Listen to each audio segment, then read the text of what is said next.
Hei, bine ați venit sau revenit pe canalul meu de YouTube. Ce faceți? Sper că sunteți bine. Eu sunt bine.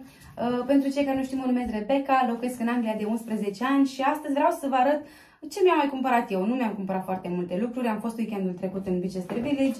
Acum am fost pe afară și am zis, bă, dacă tot m-am aranjat, zic să fac un vlog scurt așa. Mai arăt oamenilor ce mi-am mai cumpărat, mai vedeți ce mai fac și tot așa. Având în vedere că n-am mai postat pe TikTok, am șters toate videoclipurile și mi-am pus contul pe privat, toată lumea de pe TikTok a venit pe YouTube. În momentul în care o să mă mut pe TikTok, toată lumea de pe YouTube o să fugă acolo. Așa că nu o să mă mai mut pe TikTok. Pentru că este prea mult hate, prea multă răutate și oamenii sunt mult prea răi. Aici, cel puțin, dacă nu le convine ceva sau ăstea îți comentează urât, ei te jignesc, tu îi blochezi, nu mai revin, pentru că să faci un cont de YouTube este mult mai greu decât a face un cont de TikTok. Și am aflat eu secretul ăsta și mai bine rămân aici, că este mult mai liniște. Așa că zic să vă arăt ce mi-am cumpărat, pentru că nu vreau să fac un vlog lung, pentru că după aia mai am ceva de făcut și trebuie să mă schimb repede și să mă apuc de treabă. Și o să vă arăt în curând lustrele, pentru că le-am comandat, trebuie să punem o parte din ele, dar nu o să vi le arăt în acest vlog. În acest vlog o să vă arăt doar ce am cumpărat și sper eu până de sărbători să punem măcar jumătate din casă cu lustre, lumini și așa mai departe. Și o să vă arăt și cum am împodobit casa, o să vă arăt foarte multe în vlogul următor. În acesta o să vă arăt doar ce mi-am cumpărat, așa că să trecem la treabă. Păi, se putea ca eu să nu iau și eu una din aceasta? Am tot văzut pe la fetele astea că își fac părul ăla, a apărut iară părul acela cum se purta înainte valuri așa. Și am zis, bă, dacă toată lumea așa, de ce să nu iau și eu? Și mi-am luat o placă, este de la Remington, este profesională. Să văd dacă reușesc eu să o desfac, pentru că, uite, are scoci pe aici. Dacă nu reușesc să o desfac, o rup. Așa. Și am zis să-mi iau și eu, pentru că tot timpul stau cu părul în coadă, ba cu el în coc. Bine, nu sunt genul de persoană care să umblu cu el desfăcut, dar în fine, o să mă obișnuiesc, sper eu. Uite că am dezlipit-o și s-a rupt de tot. Dar totuși, de ce nu? Să încercăm și să mai schimbăm și noi, pentru că m-am plictisit de el, numai coadă. Are aici și niște instrucțiuni sau garanție, cred că. Ea arată cam așa, este profesională. Când spun profesională, la ce mă refer? Adică este ceramică și o poți folosi, adică o zi întreagă. Și mi-am mai luat una de la, ia să vedem noi, că nu mai știu de unde am luat-o pe asta, tot profesională, dar nu scrie de unde este. Auto Curling Iron, dar nu scrie de la ce firmă este, scrie doar profesională aici. Doar așa vedeți dacă plăcile sau ondulatoarele sunt originale, scriind pe cutie sau chiar și pe ele. Uite cum scrie aici, pe partea asta la mine. Professional Iron Curling. În momentul în care nu scrie professional, nu este profesional. Arată cam așa. Am vrut să iau pe asta de grosime mai mare, pentru că vreau să fac buclele acelea mai Hollywood, să spunem așa, și pentru că aveam din aia care le făcea mici, curly din ăla care le face mici, creț. Am zis că să-mi iau una care le face și mari, pentru că buclele sunt mult mai frumoase când sunt mari decât când sunt mici. Când sunt mici arată ca niște sarmale. Bine, nu zic că alea mari sunt cine știe ce. Dacă știți să le aranjezi, vor arăta superbisim. Așa, și să vă arăt ce mi-am mai luat eu aici. Nu știu dacă știți, curând o să iau parte la un curs de self-make-up, cred. Dacă nu, o să experimentez eu până când o să mă satur. Și mi-am cumpărat aceste pensoane.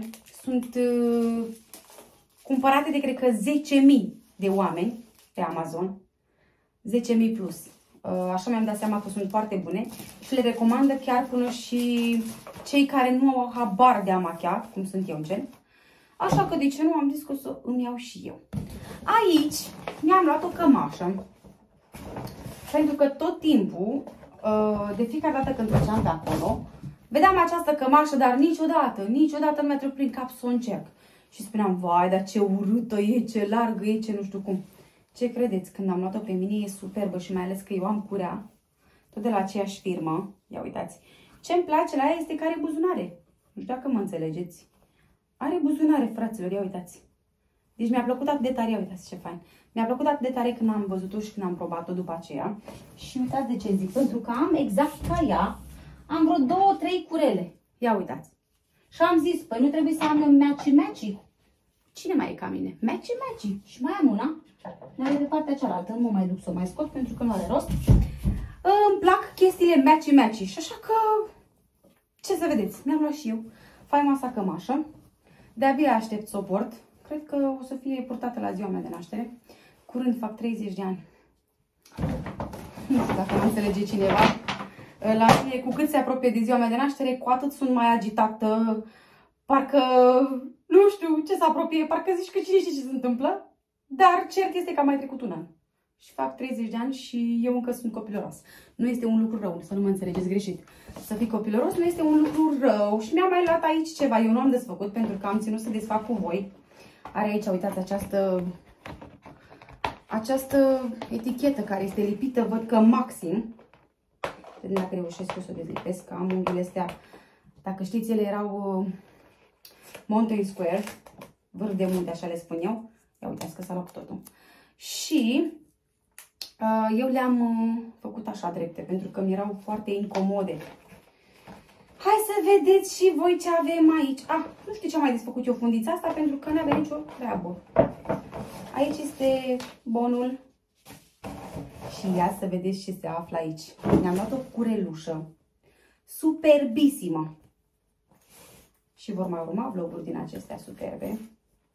Ia să vedeți. Așa când o vedeți ziceți, vai, dar de ce? Da.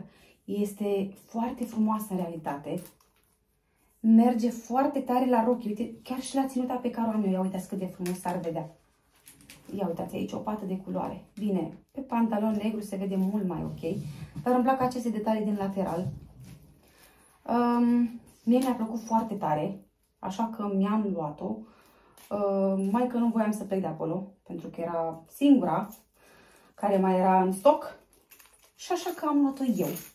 Și cam acesta a fost vlogul meu. Nu am altceva ce să vă arăt. Am vrut să fie un vlog scurt, în care să vă spun ce mai fac, cum sunt. Așa, apropo, mai este un pic și o să am și traseul. Să dea Dumnezeu să iau și permisul și în vlogul următor să vin cu vestea bună cum că am luat permisul. Iar dacă mă urmăriți pe Instagram, rebecca.madalina cu 2 de A, acolo veți primi vestea cea mare și să sperăm că totul va fi bine. Iar dacă nu voi lua, în cazul în care nu voi lua, să știți că nu este o crimă. Sunt oameni care dau de sute de ori, așa că nu trebuie să renunțați. Părerea mea. Că în cazul în care pici, nu ești pregătit. În cazul în care ai trecut și ai luat permisul, ești pregătit, drept dovadă, nu omor pe nimeni pe stradă. Așa că nu o să fie un capăt de lume, o să mai dau o dată.